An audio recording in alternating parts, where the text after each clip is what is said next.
Hi, Steve from Wandsworth Physiotherapy. So I'm just going to give you some information on some injury stats for snowboarding versus skiing. So if we think about age range, in the under 18s, the incidence of injury is greater in snowboarding than in skiing, but only just. But overall, there's a fairly low incidence of injury, just typically because children have a lower centre of gravity, tend to be immature in their skeleton and don't tend to injure quite as much. However, saying that, the injuries that do occur tend to be a bit more serious and require hospitalisation. However, in the 18 to 45-year-old age group, the incidence of injuries goes up rapidly. So it's nearly 60% of snowboarders and about 40% of skiers get injured.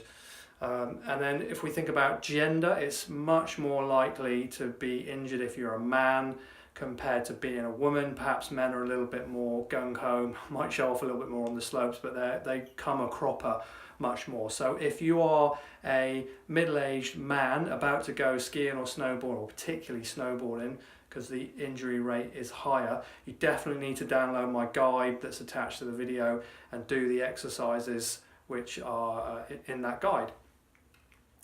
Now, if we think about how you get injured, so it seems fairly obvious, but you're much more likely to get injured from falls.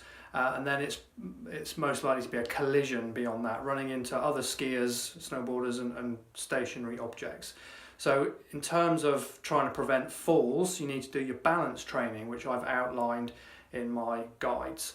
And if we think about where you get injured now, so in skiers, it's basically your knees.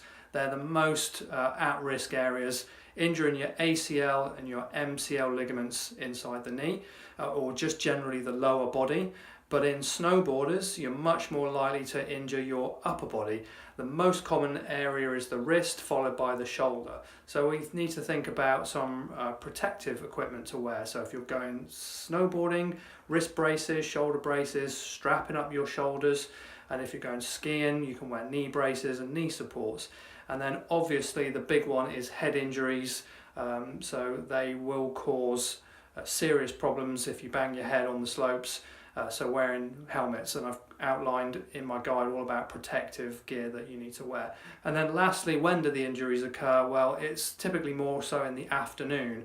So we don't really know why this is. Perhaps it's a bit of dehydration, fatigue, could be a heavy lunch, a little bit of booze involved. So if you're skiing in the afternoon, then do take care. So download the guides, they're free. They've got loads of great information about how to do your strength and your power exercises, how to do your balance exercises, about warming up prior to your ski trip or prior to skiing on the day or snowboarding on the day, which protective equipment to use. So if you implement all of that advice, you're much less likely to need to come and see me in the physio clinic.